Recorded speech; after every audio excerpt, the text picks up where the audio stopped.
going to do a little bit of machining today. Got a job from a buddy of mine. He's doing a job on a 32 Ford, and the customer had issues with this car just wandering all over the road.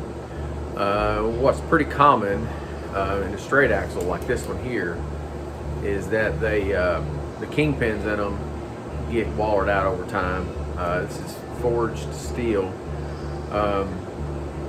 So this one being chrome plated, he didn't want to replace it. They're pretty expensive to replace them anyway, but this one being chrome even more. So my buddy asked me to bring it to my shop and sleeve the kingpin bores in it, which is what we're going to do. I've already done one, so I'm going to go ahead and do the other one and just bring you guys along and how this process is done. As you can see, this one's the one I've already done. I've already built the sleeve for it and I've fitted the sleeve. The only thing I haven't done is cut out the radius in the sleeve for the pinch bolt to go in, because you have to mimic what the old bore was. So I've cut that notch in there so that the pinch bolt can go through and actually contact the kingpin. So that's why I have the sleeve out. Once I finish that, I'll put the sleeve back in and then I'll TIG weld it. I'm gonna grind a chamfer around both sides of this, and you can see I've got a little witness mark, a center punch where I made a witness mark there, and I made one in the sleeve too, so I can line that back up after I put the notch in the sleeve. And like I said, I'll grind the chamfer on here, and I've already put a chamfer on the sleeve, and then that way it'll give me something to a fillet weld. I'll fill in that chamfer with the TIG welder. This other end is the one that's not done yet. See, it's quite a bit smaller. It's actually a 13/16 bore, or 812.5 thousandths. The kingpins are about 811 thousandths, so there's just a little bit of clearance in there. A half a thousandths per side. This one that I've done is less than that. It's probably a couple of tenths at the most. It's a very, very good slip fit. You just have to put a little bit of pressure on it, push it through there. But it goes in really nice. So I'm gonna try to duplicate that on this side. It's a little tricky setting this up because of the shape of it. You can see it's kind of a smiley face there. I actually have to turn it over, and I'll have to toe clamp the top of this, or the bottom now, but this is the bottom. I'll flip it over. It'll be the top once I flip it over. And I'll have to toe clamp that here using this. I'll set the bottom of it on top of that. Clamp it real tight in the vise, and then I'll clamp down the other end on top with this toe clamp. And I'll have to use this V-block. These are V-block setup blocks. I made 2 of these during my apprenticeship. So we'll make those, and the reason I'm using that is because this irregular shape. I'll put this 1-inch punch in there, and that'll ride on top, and that'll let that just kind of self-locate and level itself on top of there. The bottom of it will rest on this little jack screw. I actually made this jack screw in my apprenticeship too. I made 2 of these, one of our projects. So I've had these here since 96, 98, something like that. And I'll just use this old counter bore as a dowel to go underneath. Same reason, just so it can find its own center. Yeah, I'm gonna get to work setting this up.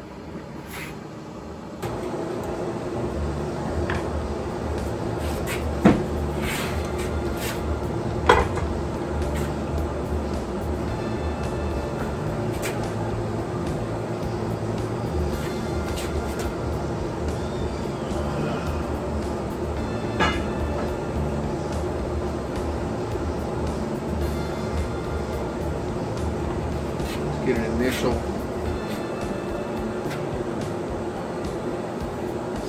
set up there.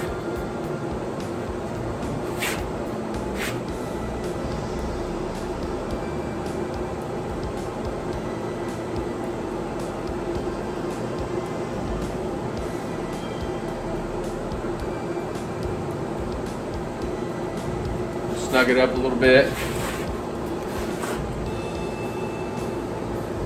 And then we'll locate, we'll square this up by putting an old kingpin in this tool holder. Bring that down and we'll move this around until we get that through there. So we'll know that this is this bore is perpendicular to the table. I've already swept my mill head in and my vise, so I know all that is perfectly square and plumb within 1/1000th of an inch. So, so yeah, you can go ahead and put the tool holder in there with the kingpin and get that squared up, ready to go. As you can see, I've got this tool holder, got an old kingpin in it, pushed down through there. I've adjusted my X and my Y to get this lined up to where I can clamp it in the vise. I clamped it really tight in the vise. This will actually slide up and down out of there now. I'm setting up my toe clamp on this side. I've got my screw jack under here. You can't really see it from there, so I apologize about that, but I don't have a whole lot of the equipment a lot of these other people have yet. But I will. But you just have to build. You got these tie down sets you can buy, and it's got all different kinds of couplers, threaded couplers, nuts, washers, toe clamps, T-nuts. Got these adjustable height blocks. Basically, just kind of figure out what you need to do the job you need to do. It's all kind of trial and error. You have to build these as you go. And these are made, these teeth on this, it's got little teeth on it. They're facing upward. So do these. You turn this upside down, you can lock it in there. You can adjust the height of the back of your toe clamp. You always want your toe clamp to be just barely facing down on the hold down end. Just barely higher than parallel. Just exaggerate if you lift that up, but you want that a little higher. This is always kind of cumbersome to get this set up like this by yourself. I don't really like that. What I'm going to do is get another block set here on this one.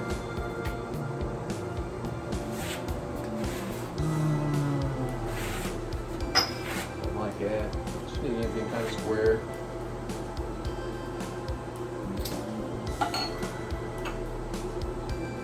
Just didn't want that, you know, out there on the edge quite as far. I want as much of these meshed together as possible.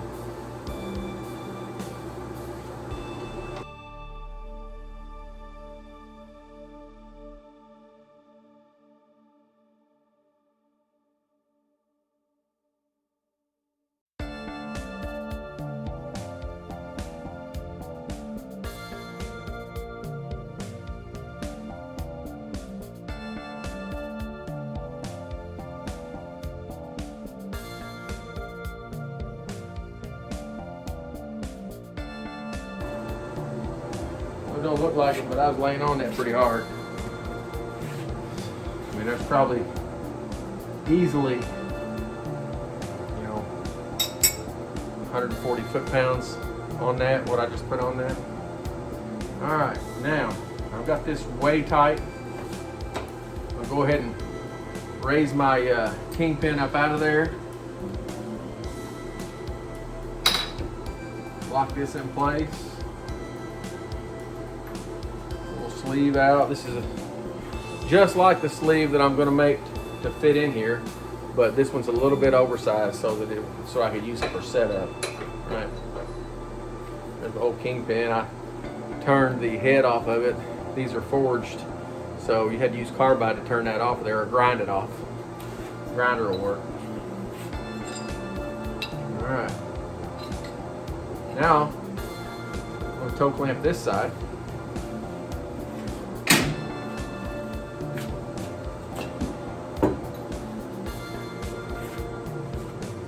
Which should be a lot easier.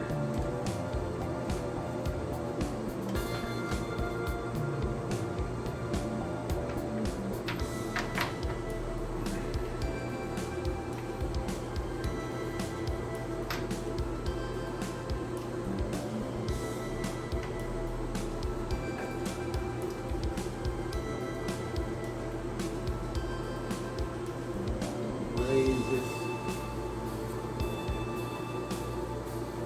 up here.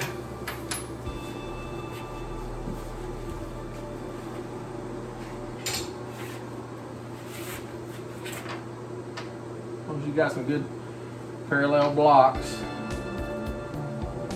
you can do it. Don't have to be fancy custom setup blocks, nothing like that. You can do this just about anything that's parallel and solid. Steel, you don't want to use something like wood. Compress it way too much.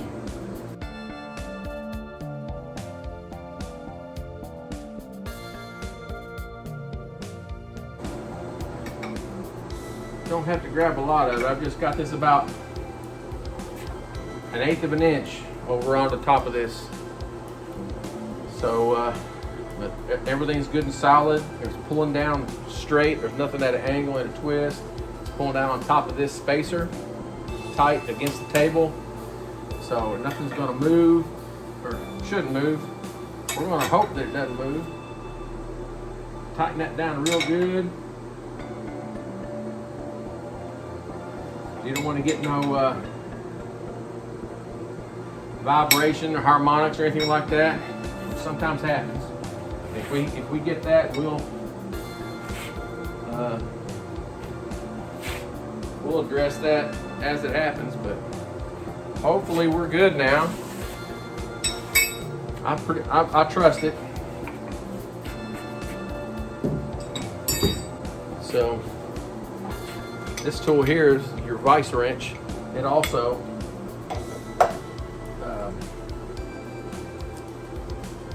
is what you use to drop on your head to give you a pop knot big enough to hitch a bass boat onto. Yeah, so there we go. Get that up high enough. All right. I'm going to get this in, there we go, low range. Hold your brake.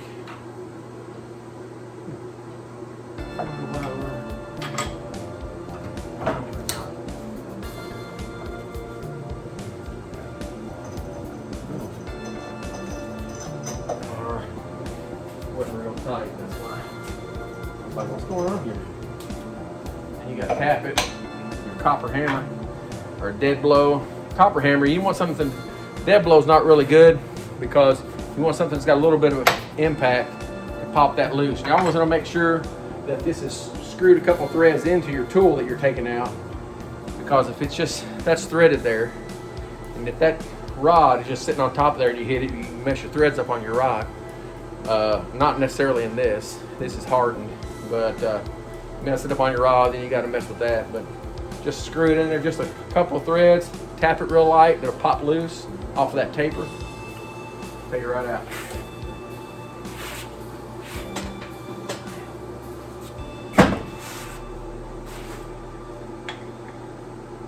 A lot of times it looks like I don't know what I'm doing. It's because I really don't know what I'm doing. I figure a lot of this out. I mean, I'm trained, but I'll figure a lot of this out as I go. I know how to do this stuff, but it's what I mean is every scenario is different, unless you're doing production machining, which means everything's the same. You're always doing a different job in the type of shop that I have here. So you just kind of got to figure out your setups as you go, get it set up safely, and then roll on from there. Now, my tool bit, just transfer punch back. I'm gonna raise this up a little bit. Feel like I'm looking down at it. So I'm gonna use carbide to cut this with. This is a 1-inch carbide 4-fluted end mill, which has been sharpened. They get chipped, and these are expensive. To buy one of these new is about $500 for one of these. So they do get chipped. That's why it's got a wax coating on it after it's been resharpened. But it's smaller. It's not 1 inch anymore, which is good for me because I don't want to drill this on size 1 inch. I want to make a 1-inch sleeve to go in here, but a lot of times whenever you're you never want to drill an on size hole with the exact size drill bit. People call them drill bit. Basically, it's a drill, and your drill is a drill motor, and your drill bit is just a drill. But everybody calls them drill bits. That's just the common terminology. This is an end milling. It's not really designed to plunge cut, but I don't have a carbide drill this size, and you can do it this way. As long as you got everything really good and tight, you can plunge down with it. It makes a really nice cut. About as good as a reamer. I have a 1-inch reamer. The problem with reaming is same thing. If you run a reamer in a hole that you want to be a 1 inch, unless you have a situation to where you can push that reamer through quickly, get it going, get your spindle speed right, and then get your oil all on it, get it up to the hole. You want to drill your hole about a 64th of an inch under or 15 thousandths under. So in this case, I would want to drill my hole 0.985 inches, and then put a 1-inch reamer in there, and then get my RPM right, which would be about 100 RPMs, less, maybe 60. Get your oil on there, get it turning, and then just kind of don't wait, just push it straight through out the bottom. I don't have that situation here with what setup that I've got. I can't go all the way out the bottom. So if I plunge it through, the top half of it's going to be still pretty tight. The bottom half is going to be a little bit bigger, just because this is the way it is. So in that case, you'd want an undersized reamer, about a 1/2 thousandth of an inch undersized, which would be 2.5 tenths of a thousandth of an inch on each side, which would be a good fit for these kingpins. You want them to have a good interference fit, where it takes some force to put it through there. You don't want it to drop in. You don't want to just barely push it in. You want to have a little bit of force because you want it to be tight in there. So this has been sharpened. So this is not 1.0000 anymore. It's more like 0.945, which is 55 thousandths under, which is too much for me to ream it. So what I'll end up doing is I will bore it with this, and then I'll put a real full 1-inch carbide end mill in there, and I'll plunge again with that, and that'll get the hole really close. And then after I get that hole in there, I will start making my bushing to fit in there. First thing I'll do is I'll bore the inside of the bushing to whatever diameter I want, which is about 812 thousandths. A 13/16 drill bit or a 13/16 reamer is 812.5, which is a little bit too big to get the type of fit that I want. So I'm going to have to bore it with a carbide boring bar to make the inside of the sleeve on the lathe. And then after I get the inside of the sleeve made, I will start turning the outside, and I will turn the outside down until I know it's about probably about 10 thousandths over, 1 inch and 10 thousandths, and then I'll mark it in the lathe. I'll pull it out of there and I'll start test fitting it. If it still won't go in, I'll turn a couple thousandths more off of it. Hit it with a fine file, chamfer the ends, try it again. I'll keep doing that until I get this bushing to fit exactly like I want, where it's the same thing. It's the bushing wants to be an interference fit, and then the kingpin wants to be, you want it to be an interference fit in the bushing as well. So a lot of things have to line up here and work perfectly for this to work. We can make it happen. We already did the other side, and I'm pretty confident that we can make this happen too. Get the old trusty Leatherman out here and cut this wax off. That's what you call a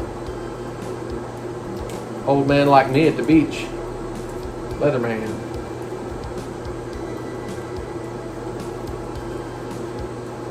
I like to have a good sharp knife.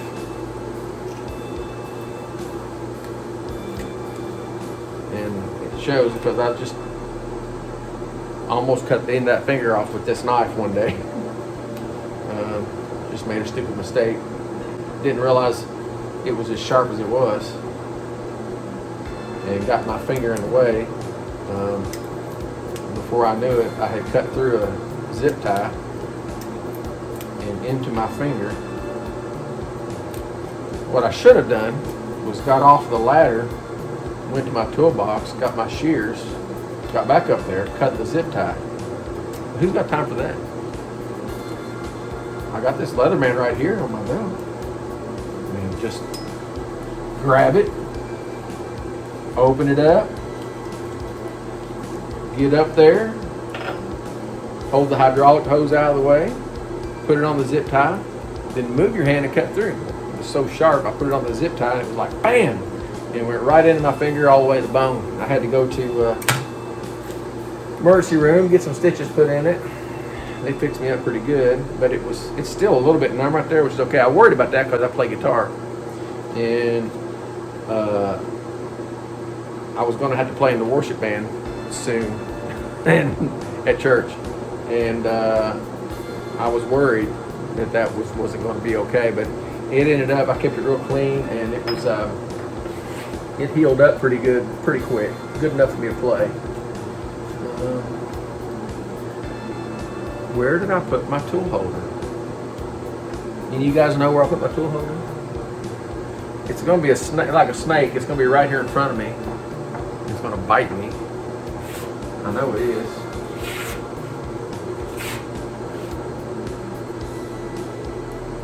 Oh, here it is. Right here in the tool holder rack. Right where it's supposed to be. Let's see here. Pull one of these out, one of these set screws. There's 2 set screws in this tool holder that holds this end mill in. And I want to line the set screw up with the flat that's been ground onto this. Put that back in there. Get my 3/8 Allen wrench. I talk a lot, don't I? I ramble. Well, you didn't have to agree with me. Come on, man. Tough crowd. Tough crowd. All right. Gotta go down on my table a little bit. Or my knee, as a lot of the old guys like to call it.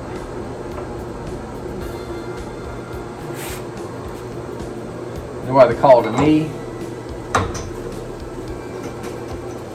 Because this is what they call an E-mill. Like a Series 1 style. And this part sticking out here looks like a knee sticking out. It's like you're sitting on a chair back here, your knees are sticking out, this is your back sitting up there, and this is your head up here, which is, this is called the head. Interesting, huh? Not really? Here you go again. You gotta agree with me. Not interesting.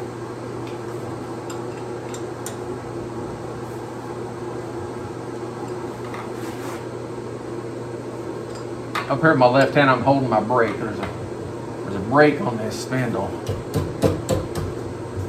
I'm gonna get this real tight.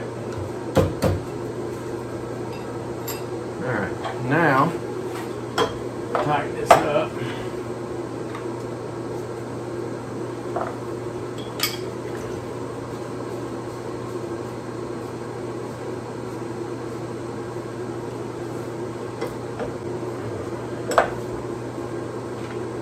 Hold your brake, tighten it, let off your brake, hold your brake, tighten it, let off your brake. All right, that's pulled up in there. Some Morris taper on these tools and a matching taper in the spindle. So when that pulls up in there tight, it ain't moving. All right, put my old Allen wrenches back. Put my Leatherman back. It's an old mill. Works pretty good though. Unlock my spindle. Alright. It's pretty good. Now, I want to turn this at about 100, 150 RPMs. High range. Carbide. You always want high range. On carbide, you want about 3 times the RPM of high-speed steel tool bits. All right, we're running. Let's see if we can plunge cut this. Start in real slow. Oh yeah, that looks real even all the way around. And you go a little bit, let off, let it eat a little bit. Real slow. You don't need to get in no hurry. Get in a hurry machining, you end up hurting somebody, hurt yourself mostly. You hurt somebody, tear stuff up. You don't want carbide to be flying around.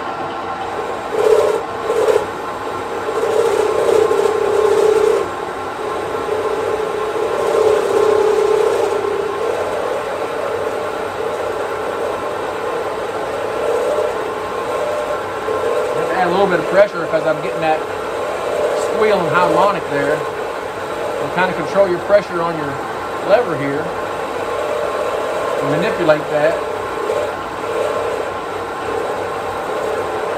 to control that vibration.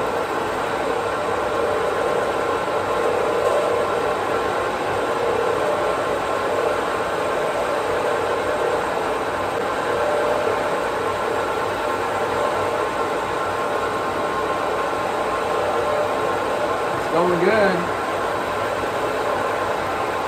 You always got to be ready to turn this off and hit the brake just in case something goes south.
Make sure you cut at a good feed rate, because if you don't, you can overheat your tool. It's cutting real good.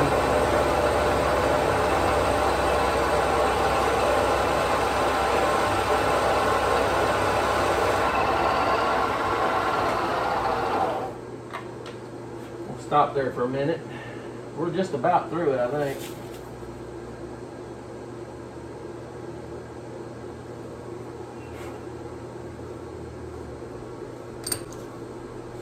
heard a horn beeping.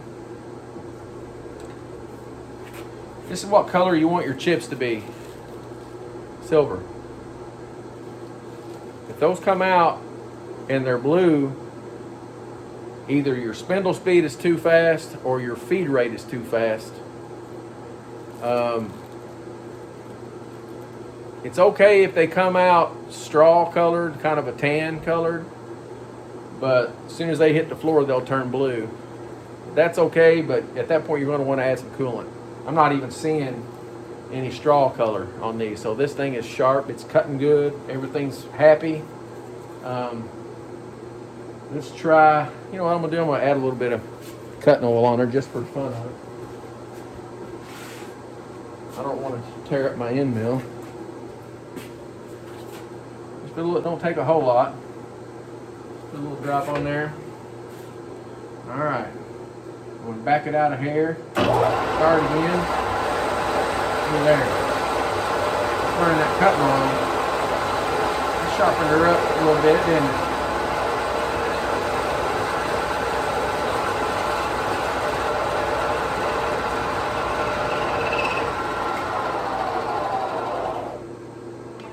I think we're at the end of my spindle downward travel. So I'm going to need to bring this out.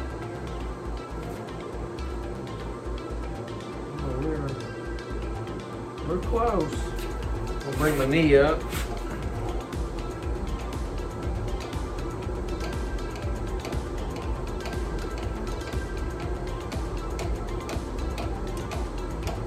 All right. Now.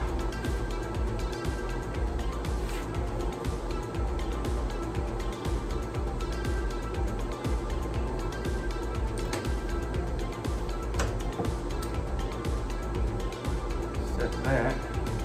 All right. Here we go. Cut again.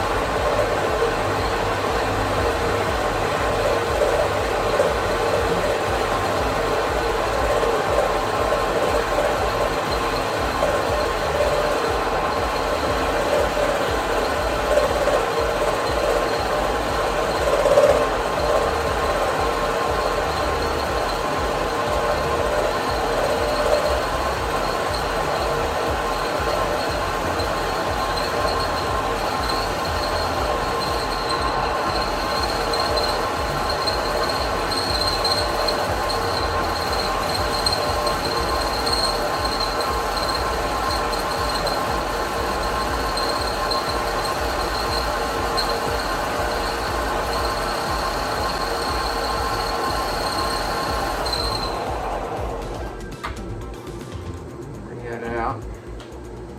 Look at it. A little bit of smoke there.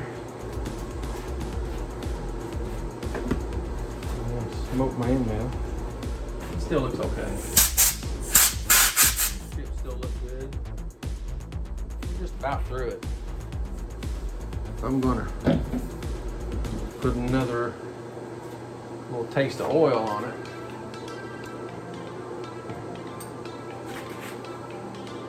Really close to that toe clamp, but I know that I had room on the last one, so I think this will be fine too. I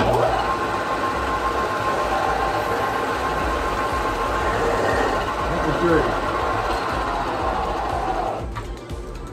I think we're through. I like it.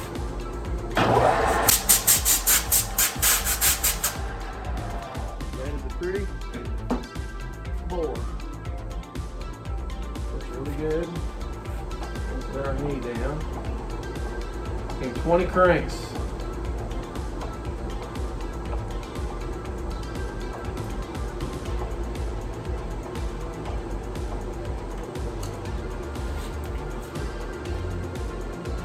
Yep. We are through.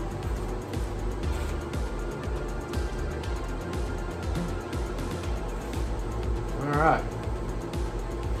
Now,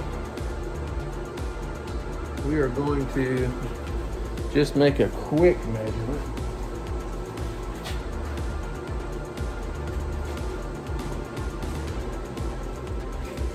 the dowel calipers. These aren't completely accurate. They're accurate within about a half a thousandth. But this is good just for getting a quick, dirty. We're close. 997. So that, when that end mill was sharpened, it was in pretty good shape.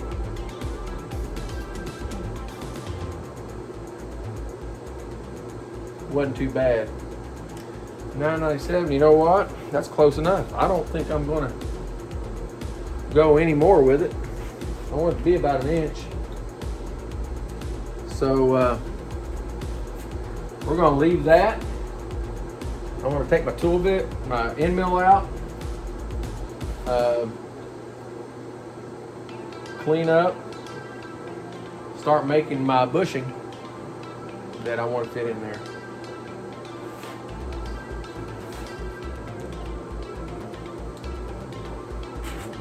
Right on, guys. This couldn't have worked out any better so far. I'm gonna make the sleeve for the other end that I just did on the lathe now. So I'll try to get some good views of it, just kind of show what I'm doing. All right, let's do it. All right, so the hole this sleeve is gonna go in is 0.997. It's between 997 and 998 because I measured it with the caliper in the fixture. I don't have any gauges that big, so that's just what I'm using at this point. It doesn't matter what it is. It's going to be close to an inch, and that's fine because I'm going to make this sleeve fit it. So I'm going to turn this sleeve down. This is 1.125 or an inch and an eighth. So I'm going to take it down to around an inch and a couple thousandths, and then take some more measurements. I'm going to use this 25-30 seconds drill to rough drill the inner bore of it, and then I'm going to use this boring bar, carbide insert on it, to finish it off up to about 0.812 inches. And I'm going to, at about 810, I'm going to start test fitting the kingpin in this. So I'm going to take this down to just over an inch first, rough that down, rough the inner bore down, then take the inner bore to fit the kingpin. And once that's done, then I'll start carefully taking this outside down, and I'll mark this. So you always want to mark this. If you take these out of the jaw, they say never take them out, and which is true. You should never take them out.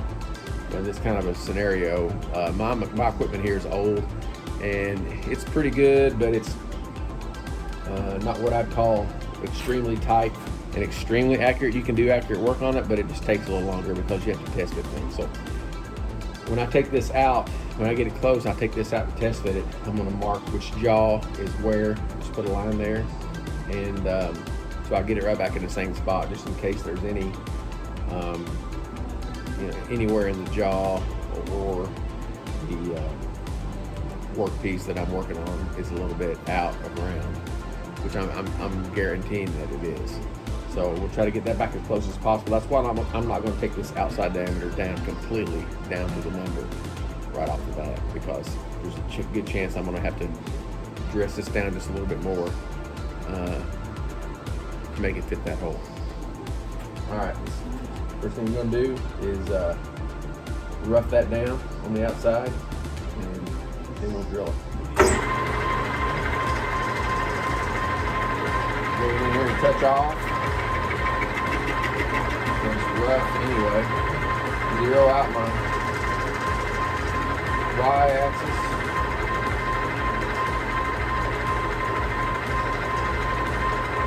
Come in about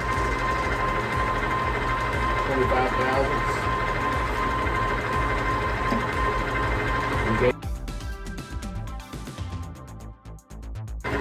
Remember, I'm at 25, so I'll just back it up a little bit. Go back off the workpiece. Go back to my 25, go 25 more to 50. Remember, I'm going to take about a total of about 125 off this, but I'm not taking the whole 125 at one time. Back off of 50. And back into my 50 for 25 more. 75. Gauge my power feed.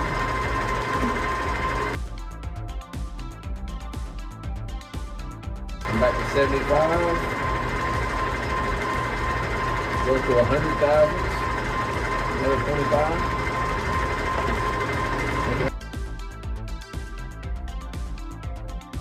125. So back to my 100. This time I'm only going to take 15. I'm going to leave myself about 12 thousandths to play with.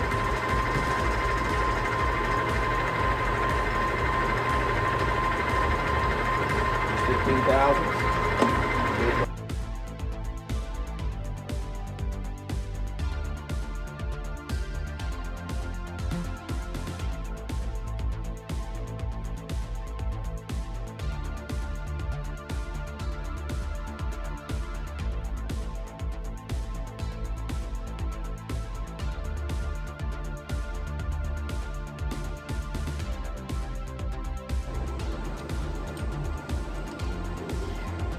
And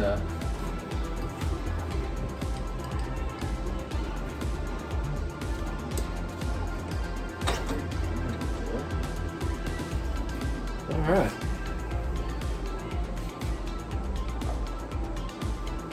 Now,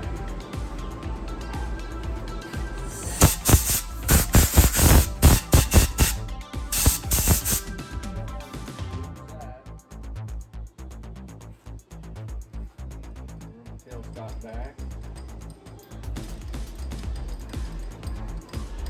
That out of the way. Take the drill back out. Put it away.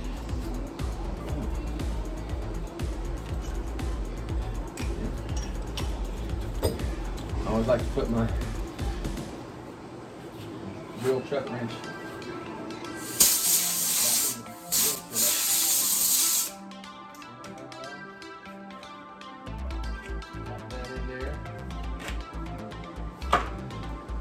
Alright, now we're going to change out our tool bit to the boring bar. Pop off our tool holder. I've already got this height set where I want it. Lock it in place.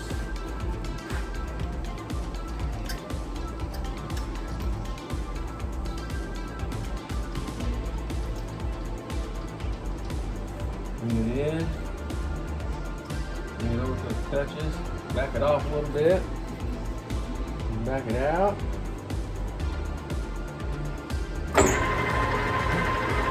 Bring it over until it starts to spark. It will spark, but that's what I call it. It's just a term called sparking it out, but if those sparks, that's a bad thing.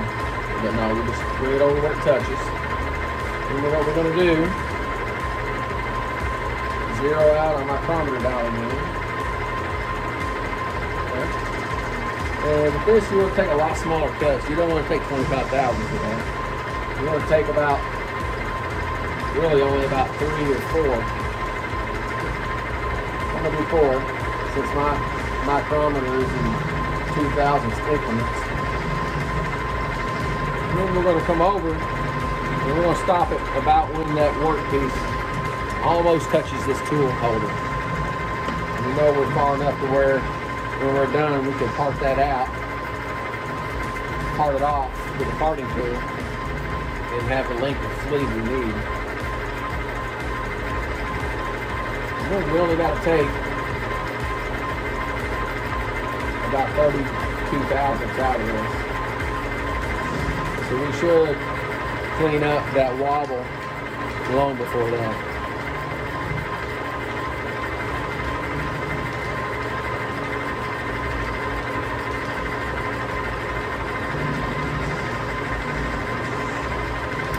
There we go. Take it off the workpiece a little bit. Go back over. Go back to my 4. Make it another 4.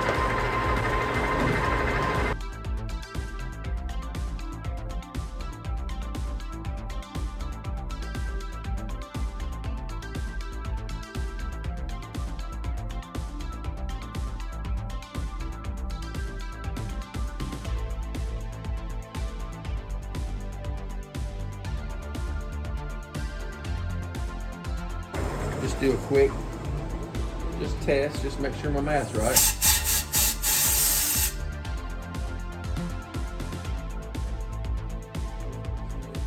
I feed pretty fast too. Once I get down where I take my final couple cuts, I'll slow that feed rate way down. So, got my fancy gauge pen here, which is actually a new kingpin. If you look here, you can see that 811 is what we're showing here. And these calipers, you know, it shows they're on the money, but I don't always trust them. It says 810.5 there.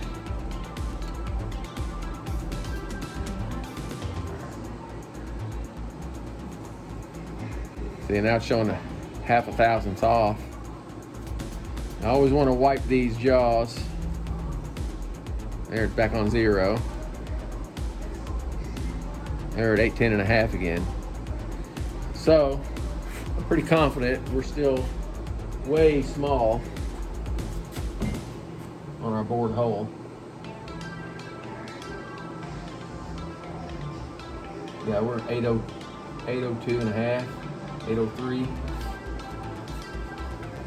We still got about 8 thousandths to go, which would be just right because we're at 24, and that would take us to 32.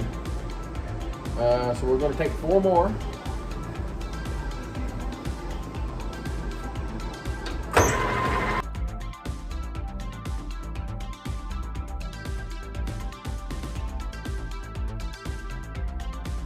Back it forward. Back this up.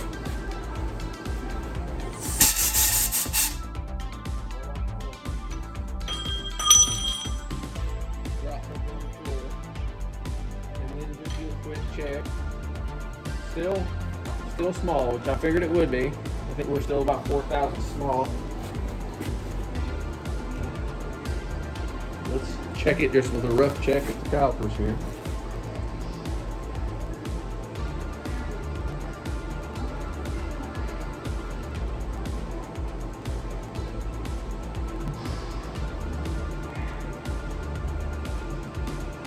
Yep. 808. Need to be about 812.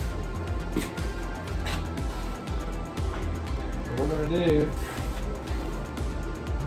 is we're going to take 3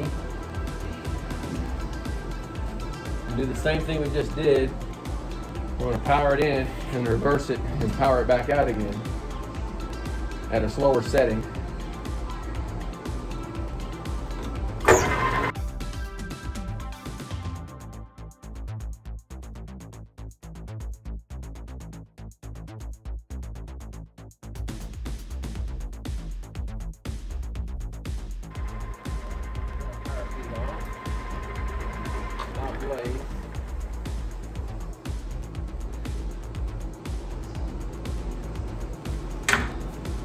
Turn our power feed back and forward. Back this up.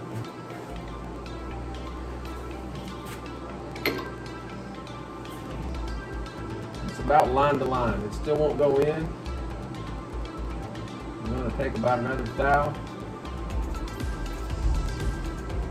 But we do have a very good, very smooth finish. This is where it gets down to the nitty gritty. You could actually run this workpiece very easily right now. So we should be at 31, right? We're going to go to 32, and we're going to run it in and back out again.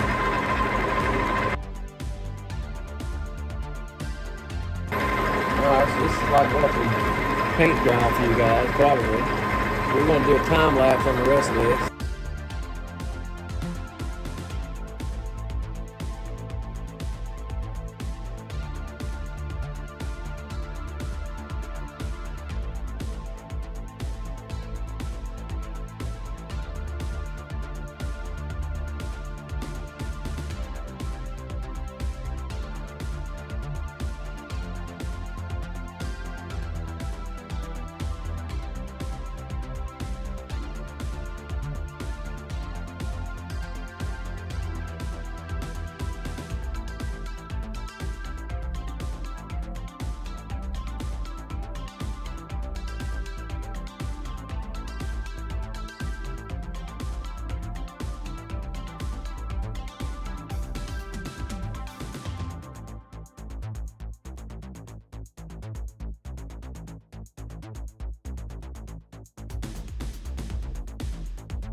All right, well, looks like we finished this up.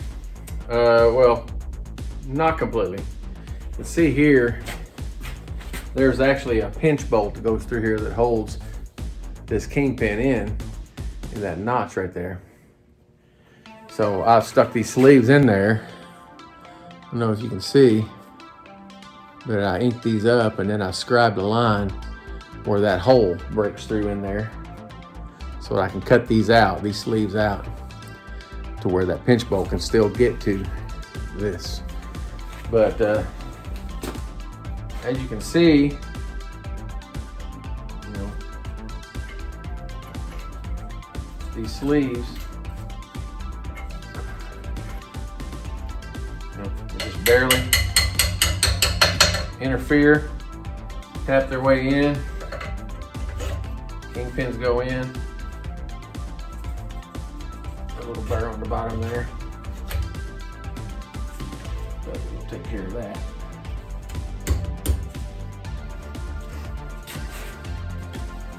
So a little more test fitting.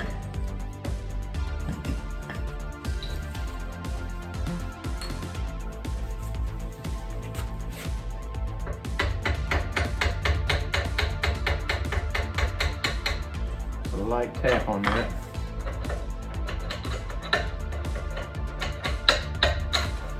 Get that out of there. Let's see if I can knock a little bit of that out of there, just with this round rat tail file.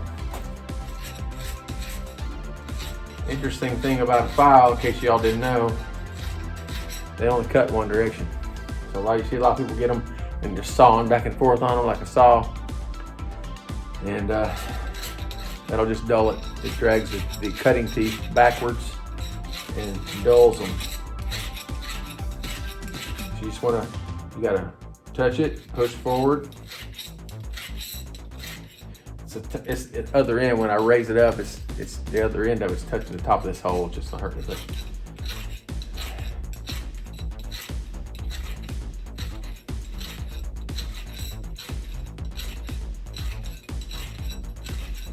turning it. Good idea to turn the file and turn the workpiece too when you're trying to go around a rim of a circle like that.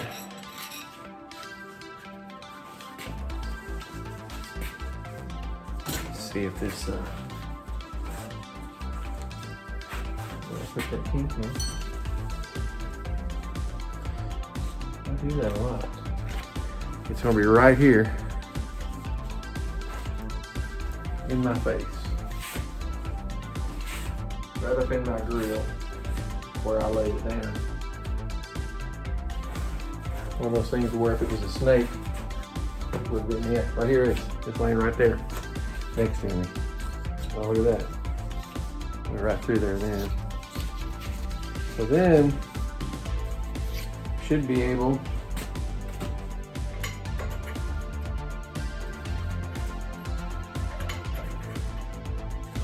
should go either way.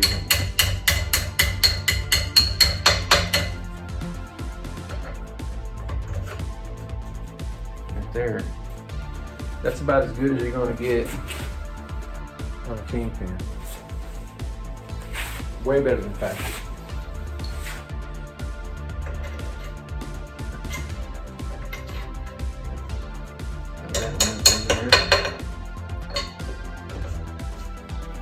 Just like that. Just like magic. Yeah. Now it's late, so I'm going to stop for tonight. But I will come back tomorrow and finish these up, cutting those notches in there, and then I'll chamfer the tops of these holes in the axle to match the chamfers that I put on the bushings, and then I'll TIG weld around both of those, TIG them in there, cut those notches for the pinch bolts, and this job be done. So anyway, you guys, questions or comments are always welcome. Constructive criticism, you know, I may not do everything the same way everybody else does,